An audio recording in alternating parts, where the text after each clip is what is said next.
I believe that trust isn't just about saying, do you think a person is a good person? No, I believe trust and at times is the ability to not have a need met, but then to endure that and maintain relationship with someone off of the pretense that you believe that they would reciprocate you if they had the resources, and that in due time they are going to do what it takes in order to have the resources to pay you back in a time that you may not be able to meet their needs. I believe that that is what trust is. That's different from how some people see it, but that's more so my view. That's why I mostly prefer to be in situations with people where trust is kept at a minimum.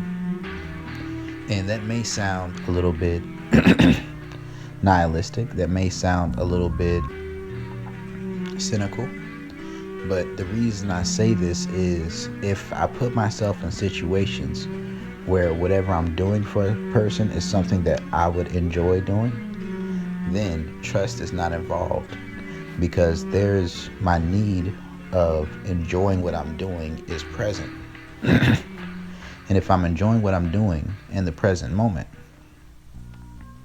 and then I have no expectation of what happens afterwards.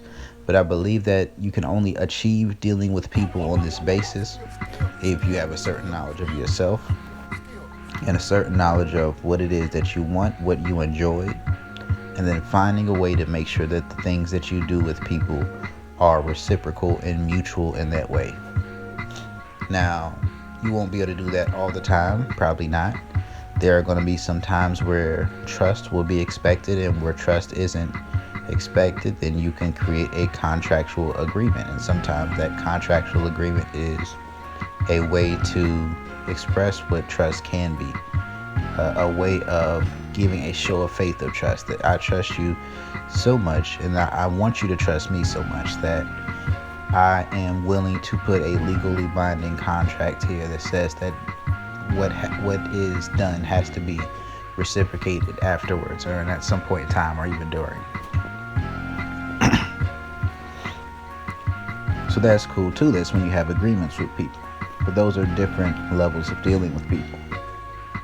Because sometimes within that reciprocal level of dealing with people, where things are on a mutual basis, where you only do what you enjoy mutually, and that allows you to not feel as if you owe them anything or as if you owe them anything, you can build up a certain level of loyalty to that in and of itself. And without them having anything binding them to the situation, you have to then make sure that it's mutual on their side as well. And that you communicate. Because one thing that can happen is that you can begin to develop an attachment to whatever that person's doing for you and whatever you're doing with that person. If you feel that it's mutual, that's cool.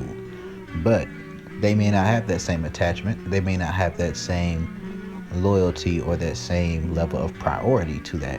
And if they don't, then you could find yourself in a position where everything you're doing is from a place of mutuality and reciprocity in that moment, and trust isn't quite necessary to the extent that it would have to be necessary. But you develop that attachment, and if they leave without giving you some type of warning, it can leave you hurt. That's life. Like, that can happen. Now, some people say you should just be ready for that, but the truth is there is a certain amount of effort that goes into looking for other things that you may need to make sure that your needs will be consistently met. So let's say if the energy that it may begin to take from you, and not necessarily the situation and what's required of you, but just from you and how you naturally are, the energy that it may take to maintain that situation may be the amount of energy that will cut into and take away from the focus that you will need to maintain looking for a new, more permanent situation.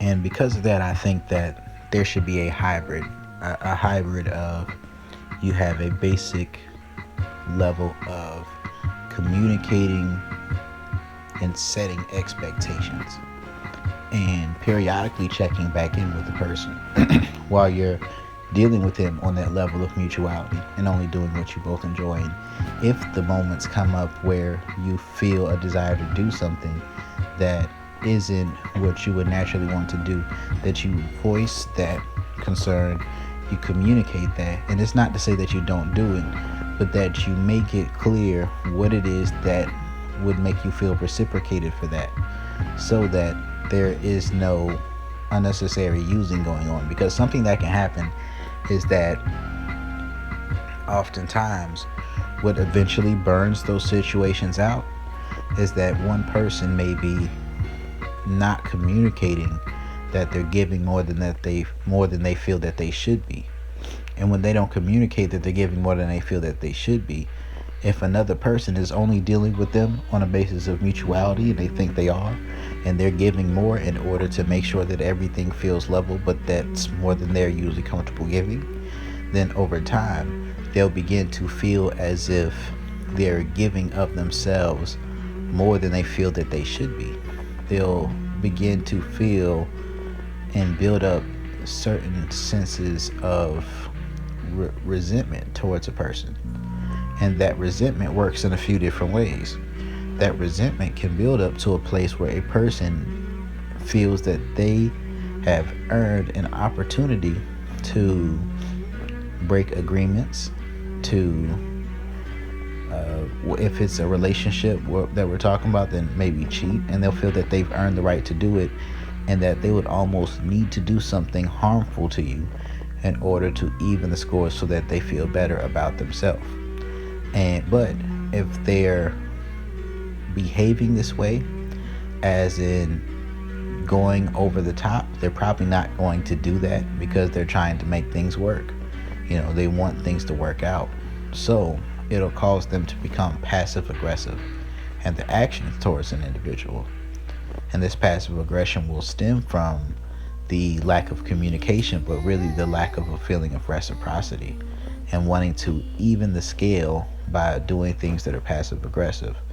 And honestly, for a person, this can work in some ways. Now, it usually causes the other person to, walk away if they're not attached to the situation the same way. But sometimes it draws them in because it makes them feel more interested. It makes them feel, it gives them a spike in emotions, that was the missing component in them going along with whatever that person wanted to do in the first place. So when that happens, sometimes getting those tit for tats back actually helps a person feel like the scale has been even, so that now they feel like they're in right standing in the situation, and they can forgive and walk forward and move forward with the situation without having a certain level of antsiness about things. Because that resentment and that antsiness is something that will poison and eventually cause the situation to become toxic.